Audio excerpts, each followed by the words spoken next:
Les JO, niveau de fou, ça c'était vraiment, ça m'a surpris. Je m'attendais vraiment pas à un parc aussi bien. Je m'attendais plus avec des petites tables, des petits rails pas du tout dangereux pour que personne ne se fasse mal. Et ils ont sorti quelque chose un peu pour les vrais freestylers, donc c'est pas mal.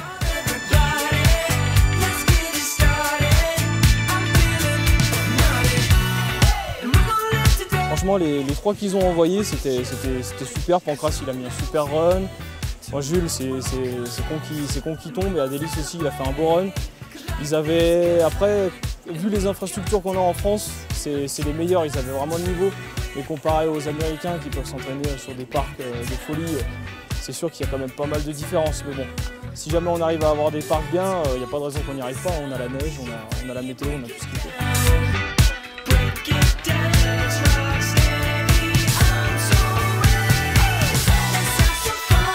Ouais, c'est sûr qu'aux US, tout est taillé parfaitement, les tables sont parfaites, il fait tout. Enfin, c'est des trampolines, c'est des rampes, du coup ça aide pas mal si tu as envie d'aller essayer des trucs sur trampoline et ensuite aller les mettre sur la neige. C'est un parc en fait qui te permet vraiment d'aller essayer, quoi. T'as pas peur d'essayer.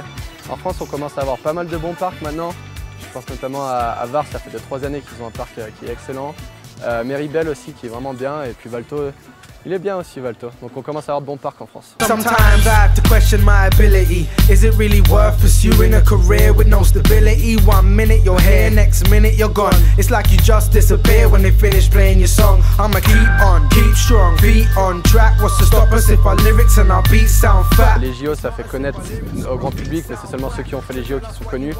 Du coup, tous ceux qui font que du film, que des vidéos comme Parker White ou Chris Logan, je pense que ça va vraiment être que les passionnés qui vont connaître. Mais au final, c'est les passionnés qui étaient là au début et ceux qui font du jeu sport. Donc je pense que les vidéos, ça va encore marcher longtemps.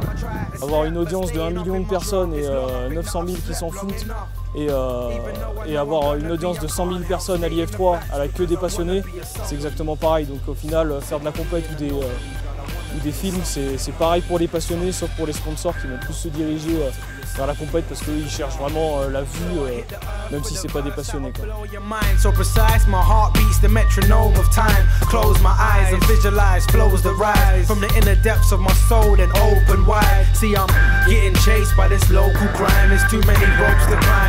Moi l'année prochaine, mon but c'est de vraiment avoir une part complète, c'est-à-dire avec du street, du parc, du freeride, avoir vraiment une part le plus complète possible. Et après, en plus de ça, essayer de faire des compètes et pourquoi pas des résultats.